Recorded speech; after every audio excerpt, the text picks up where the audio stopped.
नमस्कार साथियों, good morning, very very good morning to all of you. Welcome to Jharkhand education hub. तो जोहार साथियों, सभी लोगों को झारखंडी जोहार। और आप लोगों का एक बार फिर से बहुत बहुत स्वागत है झारखंड एजुकेशन हब में। मैं हूं आपका जीएस एजुकेटर रितेश और आज है 18 मार्च। तो 18 मार्च तक जो कुछ भी करंट अफेयर्स बने हैं उन सभी करंट अफेयर्स के बारे में डिटेल में देखने वाले हैं और हर एक करंट अफेयर के बारे में डिटेल में एनालाइज करेंगे। साथ ही साथ उन करंट अफेयर्स से जुड़ी जो स्टैटिक जीके है उस स्टैटिक जीके को भी रिलेट करते हुए चलेंगे। साथ ही साथ करंट अफेयर्स के फैक्ट्स के बारे में भी बात करेंगे और टू द पॉइंट हम लोग बात करेंगे कि एग्जाम के पॉइंट ऑफ व्यू से जितनी भी चीजें हमारे लिए इंपॉर्टेंट रहेगी उन सभी चीजों के बारे में डिस्कस करेंगे ताकि आपको प्रॉपर बहुत ही आसानी से सभी चीजें समझ में आ जाए और एग्जाम में आप सभी क्वेश्चंस को सही कर पाएं। तो आइए आज के इस क्लास को शुरू करते हैं और देखते हैं झारखंड के इंपॉर्टेंट करंट अफेयर्स के बारे में कि कौन कौन से करंट अफेयर्स हैं जिनके बारे में आज के इस क्लास में डिस्कस करने वाले हैं। तो चलिए गाइस क्लास को शुरू करते हैं। क्लास को शुरू करें। चलिए क्लास को शुरू करने से पहले जल्दी से एक बार क्लास को लाइक कर दें आप लोग। आइए जल्दी से क्लास को लाइक कर दें। तो आज का हमारा पहला करंट अफेयर है कि हाल ही में झारखंड सरकार के द्वारा क्या राज्य के सरकारी स्कूल के बच्चों को बैग देने के लिए कितनी राशि का प्रावधान किया गया है। यानी झारखंड सरकार क्या करने वाली है, झारखंड सरकार झारखंड के सरकारी स्कूल के बच्चों को बैग देने वाली है। कौन सा बैग? School bag. और राज्य के सरकारी स्कूल के बच्चों को बैग देने के लिए कितनी राशि का प्रावधान किया गया है, कितना अमाउंट जो है वो झारखंड सरकार के द्वारा खर्च किया जाएगा। क्या होगा सही आंसर? अगर बैग की बात करेंगे तो क्लास 1 से लेकर क्लास 8 तक के सरकारी स्कूल के स्टूडेंट्स को झारखंड सरकार के द्वारा बैग जो है वो दिया जाएगा, स्कूल बैग। इसके लिए टोटल जो है झारखंड सरकार के द्वारा लगभग 57 करोड़ की राशि से खर्च की जाएगी और इस 57 करोड़ की राशि से सरकारी स्कूल के बच्चों के लिए बैग जो है वो खरीदा जाएगा, यानी छात्रों के लिए बैग खरीदा जाएगा। ऑप्शन सी बिल्कुल सही आंसर हो जाएगा। आइए थोड़ा डिटेल में बात करते हैं इसके बारे में। देखिए झारखंड सरकार के द्वारा क्या किया जाएगा, तो राज्य के सरकारी स्कूल के क्लास 1 से लेकर क्लास 8 तक के स्टूडेंट्स को क्या किया जाएगा, स्कूल बैग जो है वो दिया जाएगा। ठीक है, इसके लिए 57 करोड़ की राशि की जो स्वीकृति है झारखंड सरकार के द्वारा दिया गया है, 57 करोड़ को खर्च किया जाएगा और लगभग 37,79,000 बच्चों को इसका लाभ जो है वो दिया जाएगा। यानी झारखंड के 37,79,000 छात्रों को बैग जो है वो मिलेगा, झारखंड सरकार के द्वारा बैग दिया जाएगा। और ये सभी छात्र जो है वो क्लास 1 से लेकर क्लास 8 तक के स्टूडेंट्स हैं। ठीक है, तो झारखंड सरकार के द्वारा लगभग 57 करोड़ 57 करोड़ की राशि जो है वो बैग के लिए खर्चा किया जाएगा। तो इस चीज को आप लोग याद रखेंगे। ये था आज का हमारा पहला करंट अफेयर जिसके बारे में डिस्कस किए कि झारखंड सरकार के द्वारा झारखंड के सरकारी स्कूल के क्लास 1 से लेकर क्लास 8 तक के स्टूडेंट्स को बैग दिया जाएगा, जिसके लिए 57 करोड़ का जो अमाउंट है वो झारखंड सरकार के द्वारा खर्च किया जाएगा। ठीक है, क्लियर है? ठीक है, अगर बात करेंगे क्लास के पीडीएफ की, तो क्लास का पीडीएफ आप लोग देख सकते हैं टेलीग्राम चैनल पे आप लोगों को मिल जाता है। तो आपको करना क्या है, टेलीग्राम चैनल को ज्वाइन करना है और टेलीग्राम चैनल को ज्वाइन करके आप बहुत आसानी से सभी क्लासेस के पीडीएफ को डाउनलोड कर पाएंगे। टेलीग्राम चैनल का जो लिंक है वो इस क्लास के नीचे डिस्क्रिप्शन में आप लोगों को मिल जाएगा। ठीक है, चलिए आगे बढ़ते हैं और बात करते हैं हम लोग अगले करंट अफेयर के बारे में। इलेक्शन कमीशन ऑफ इंडिया, भारतीय चुनाव आयोग, ठीक है, क्या है, तो इलेक्शन कमीशन ऑफ इंडिया के द्वारा एक रिपोर्ट जो है वो जारी किया गया है।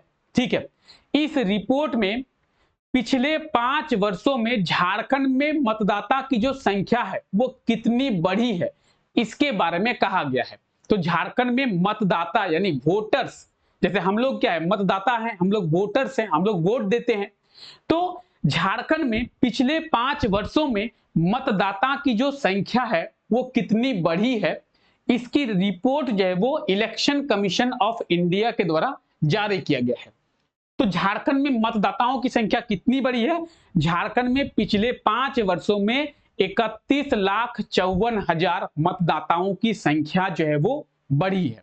ठीक है, ऑप्शन ए बिल्कुल सही आंसर हो जाएगा। और ये जो रिपोर्ट है ये किसके द्वारा जारी किया गया है? ये इलेक्शन कमीशन ऑफ इंडिया के द्वारा जारी किया गया है। अगर बात करें मतदाताओं की, वोटर्स की, तो फीमेल वोटर्स कितने बड़े हैं, मेल वोटर्स कितने बड़े हैं? 31,54,000 वोटर्स बड़े हैं टोटल, तो उनमें से कुछ फीमेल भी होंगी, कुछ मेल भी होंगे। अच्छा, एक और पॉइंट कि झारखंड में अभी प्रेजेंट टाइम पे टोटल वोटर्स कितने हैं झारखंड में? आइए बात करते हैं। ठीक है, सही आंसर आप लोग देख सकते हैं, ऑप्शन ए बिल्कुल सही आंसर हो जाएगा। झारखंड में 31,54,000 क्या हुआ है? तो मतदाताओं की संख्या जो है वो बड़ी है। ठीक है, इलेक्शन कमीशन ऑफ इंडिया के द्वारा जारी रिपोर्ट के अनुसार पिछले 5 वर्षों में 31,54,000 मतदाताओं की जो संख्या है वो बढ़ी है, जिनमें से 18,55,000 जो है वो पुरुष मतदाता बढ़े हैं और 12,58,000 क्या, तो महिला मतदाताओं की संख्या बढ़ी है। अगर मेल्स की बात करें तो लगभग 18.5 लाख, और अगर फीमेल्स की बात करें तो लगभग 13 लाख। 18.5 लाख मेल्स मतदाताओं की संख्या बढ़ी है और लगभग 13 लाख फीमेल्स मतदाताओं की संख्या बढ़ी है। ठीक है, ये ओवरऑल पूरे झारखंड का है, टोटल 31,54,000 है। ठीक है, तो सर सबसे ज्यादा मतदाताओं की संख्या कौन से जिले में बढ़ी है? झारखंड के कोडरमा जिले में, माइका कैपिटल ऑफ इंडिया में। कितना सर? तो 3,73,000। अकेले कोडरमा जिले में 3,73,000 मतदाताओं की संख्या जो है वो बढ़ी है। और झारखंड में टोटल मतदाताओं की बात करेंगे, टोटल वोटर्स की बात करेंगे तो 2.55 करोड़ यानी 2,55,00,000 मतदाता झारखंड में हैं। तो अगर आपसे एग्जाम में पूछा जाए कि झारखंड में लगभग टोटल वोटर्स कितने हैं, कुल मतदाता कितनी है, 2.55 करोड़। पिछले 5 वर्षों में झारखंड में मतदाताओं की संख्या में कितनी वृद्धि हुई है? तो 31.54 लाख। पुरुष मतदाताओं की संख्या में कितनी वृद्धि हुई है? 18.5 लाख। महिला मतदाताओं की संख्या में कितनी वृद्धि हुई है? लगभग 13 लाख। झारखंड के किस जिले में पिछले 5 वर्षों में सबसे ज्यादा मतदाताओं की संख्या बढ़ी है? तो कोडरमा जिले में। क्लियर है? तो मतदाताओं के बारे में जब भी बात आती है आप लोग इस चीज को याद रखें। अच्छा, मतदाता वोटर्स की अगर बात आती है तो नेशनल वोटर्स डे कब मनाया जाता है? यह भी आप लोग याद रखें, हर साल 25 जनवरी को नेशनल वोटर्स डे जो है मनाया जाता है। तो एग्जाम में सीधे सीधे क्वेश्चन पूछा जाता है कि नेशनल वोटर्स डे कब मनाया जाता है, तो इस चीज को आप लोग याद रखेंगे, हर साल 25 जनवरी को नेशनल वोटर्स डे जो है वो मनाया जाता है। ठीक है, आइए आगे बात करते हैं। झारखंड सरकार के द्वारा झारखंड में कितने आंगनबाड़ी केंद्र को खोला जाएगा? झारखंड सरकार के द्वारा झारखंड में कितने आंगनबाड़ी केंद्र खोला जाएगा? सही आंसर हो जाएगा 91। झारखंड सरकार के द्वारा झारखंड में 91 आंगनबाड़ी केंद्र जो है वो खोला जाएगा। ऑप्शन डी बिल्कुल सही आंसर हो जाएगा। आंगनबाड़ी केंद्र तो आप सभी को पता होगा, आंगनबाड़ी केंद्र के बारे में, आपके भी गांव में आंगनबाड़ी केंद्र होगा। तो झारखंड में 91 नए आंगनबाड़ी केंद्र खोला जाएगा और प्रधानमंत्री जनजातीय न्याय महाअभियान के तहत 51 आंगनबाड़ी केंद्र को खोला जाएगा। झारखंड के 11 जिलों में इन 91 आंगनबाड़ी केंद्र को खोला जाएगा। झारखंड के कितने जिलों में? 11 जिलों में। कहां कहां? चतरा, दुमका, जामताड़ा, लातेहार, लोहरदगा, पलामू, पश्चिमी सिंहभूम, पूर्वी सिंहभूम, रांची, सरायकेला खरसावा और सिमडेगा। इन 11 जिलों में 91 आंगनबाड़ी केंद्र जो है वो खोले जाएंगे प्रधानमंत्री जनजातीय न्याय महाअभियान के तहत। किस अभियान के तहत? तो प्रधानमंत्री जनजातीय न्याय महाअभियान के तहत। तो आप लोग इस चीज को भी याद रखेंगे। क्लियर है? क्लियर? चलिए आगे बढ़ते हैं। आइए, हमारा अगला करंट अफेयर है, हाल ही में नीलांबर पीतांबर विश्वविद्यालय का कुलपति यानी वाइस चांसलर किसे बनाया गया है? नीलांबर पीतांबर यूनिवर्सिटी का वाइस चांसलर किसे बनाया गया है? क्या होगा सही आंसर? तो नीलांबर पीतांबर यूनिवर्सिटी की बात करेंगे, नीलांबर पीतांबर विश्वविद्यालय की बात करेंगे। इसका कुलपति यानी इसका वाइस चांसलर किसे बनाया गया है? तो बाल किशुन मुंडा को। किसे? ऑप्शन बी बाल किशुन मुंडा। नीलांबर पीतांबर विश्वविद्यालय के कुलपति कौन बने हैं? बाल किशुन मुंडा। ऑप्शन बी बिल्कुल सही आंसर हो जाएगा। ठीक है, आइए इनके बारे में बात करते हैं। तो नीलांबर पीतांबर विश्वविद्यालय का जो कुलपति का प्रभार है वो बाल किशुन मुंडा को दिया गया है। इसके पहले डॉक्टर तपन कुमार सांडिल्य नीलांबर पीतांबर विश्वविद्यालय के कुलपति थे। ठीक है, अभी किसे बनाया गया है? तो अभी बनाया गया है बाल किशुन मुंडा को। इसके पहले कौन थे? तो तपन कुमार सांडिल्य। अगर बाल किशुन मुंडा की बात करेंगे तो ये आप बाल किशुन मुंडा को देख रहे हैं। अब ये दो व्यक्ति कौन है? ये दो व्यक्ति हैं झारखंड के, एक तो गवर्नर हैं और झारखंड में जितने भी सरकारी यूनिवर्सिटी है, सरकारी विश्वविद्यालय हैं, उन सभी सरकारी विश्वविद्यालय के कुलाधिपति चांसलर कौन होते हैं? किसी राज्य के सभी सरकारी यूनिवर्सिटी के कुलाधिपति चांसलर कौन होते हैं? उस राज्य के राज्यपाल होते हैं, उस राज्य के गवर्नर होते हैं। तो झारखंड में जितने सरकारी यूनिवर्सिटी है, सरकारी विश्वविद्यालय हैं, उनके चांसलर कौन है? कुलाधिपति कौन है? झारखंड के गवर्नर। तो यानी बात करेंगे नीलांबर पीतांबर के चांसलर कौन है? नीलांबर पीतांबर विश्वविद्यालय के, तो झारखंड के governor.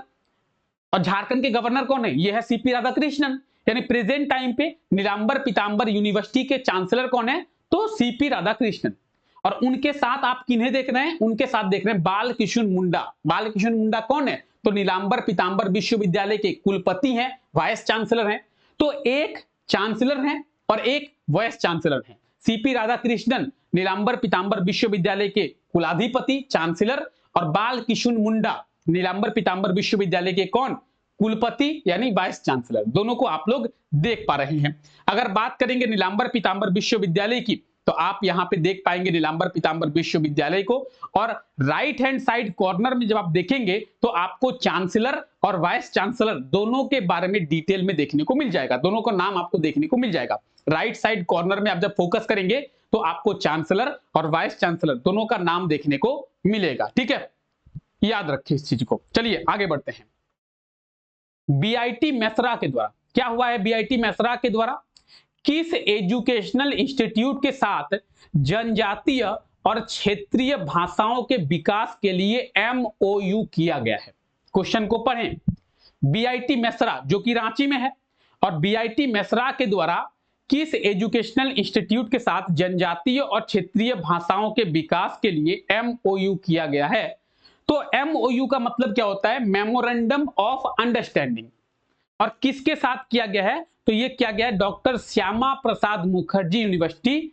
Option A BIT Mesra और डॉक्टर श्यामा प्रसाद मुखर्जी यूनिवर्सिटी के साथ क्या हुआ है? तो एमओयू किया गया है। ऑप्शन ए बिल्कुल सही आंसर हो जाएगा। इस चीज को आप लोग याद रखेंगे। किस लिए? तो जनजातीय और क्षेत्रीय भाषाओं के विकास के लिए। ठीक है, अगर बात करेंगे बीआईटी मेसरा की, तो यह है बीआईटी मेसरा। बीआईटी मेसरा कहां पे है? रांची में है। और बात करेंगे डॉक्टर श्यामा प्रसाद मुखर्जी विश्वविद्यालय की, तो यह है डॉक्टर श्यामा प्रसाद मुखर्जी यूनिवर्सिटी। ये कहां पे है? तो ये भी रांची में है। और दोनों के बीच में क्या हुआ है? एमओयू हुआ है। किस लिए? तो ट्राइबल और रीजनल लैंग्वेज के डेवलपमेंट के लिए, जनजातीय और क्षेत्रीय भाषाओं के विकास के लिए। तो याद रखेंगे, जनजातीय और क्षेत्रीय भाषाओं के विकास के लिए किन शिक्षण संस्थानों के बीच एमओयू हुआ है? तो बीआईटी मेसरा और डॉक्टर श्यामा प्रसाद मुखर्जी यूनिवर्सिटी। ठीक है, क्लियर है? क्लियर है यहां तक? यहां तक कोई दिक्कत, कोई परेशानी, कोई असुविधा? चलिए, आई होप सो नहीं होगा। आइए देखिए, पिछले क्लास में आपसे क्वेश्चन पूछा गया था। पिछले क्लास में क्या क्वेश्चन पूछा गया था कि रांची में किसके द्वारा शहद टेस्टिंग लैब का शिलान्यास किया गया है? तो आपको बताया गया था कि पूर्वी भारत का, ईस्टर्न इंडिया का सबसे बड़ा शहद टेस्टिंग लैब का निर्माण होगा रांची में, और इसका शिलान्यास केंद्रीय जनजातीय और कृषि मंत्री अर्जुन मुंडा जी के द्वारा किया गया है। ऑप्शन डी इसका बिल्कुल सही आंसर हो जाएगा। ठीक है, और आप सभी लोगों ने इसका बिल्कुल सही आंसर कमेंट करके बताया था, अर्जुन मुंडा। ठीक है, तो आज के लिए एक बार आप लोगों का क्वेश्चन देखते हैं। आज के लिए ये रहा आप लोगों का क्वेश्चन। हाल ही में झारखंड के लेखक डॉक्टर मयंक मुरारी की कितनी किताबों को प्रकाशित किया गया है? तो झारखंड के लेखक डॉक्टर मयंक मुरारी की कितने किताबों को प्रकाशित किया गया है? क्या होगा सही answer? Option A 2, option B 3, option C 4 या फिर ऑप्शन डी 5। ठीक है, जो भी सही आंसर होगा आप बताएंगे कि डॉक्टर मयंक मुरारी की कितनी किताबें प्रकाशित हुई है और कौन कौन सी किताबें हैं जो कि प्रकाशित किया गया है। किताबों का नाम अगर आपको याद हो तो किताबों का नाम भी आप लोग कमेंट करने का प्रयास करें। ठीक है, क्लियर? सभी को क्लियर है? एक बार जल्दी से क्लास को लाइक कर देंगे आप लोग। चलिए, आई होप सो कि आपको सभी चीजें समझ में आ गया होगा और जितने भी करंट अफेयर्स के बारे में डिस्कस किए सभी करंट अफेयर्स आपको डिटेल में समझ में आ गए होंगे। तो फिलहाल आज के इस क्लास को यहीं तक रखते हैं। आप सभी लोगों का बहुत बहुत शुक्रिया इस क्लास का हिस्सा बनने के लिए। मिलते हैं आप लोगों से नेक्स्ट क्लास में, तब तक के लिए thank you, take care, bye bye.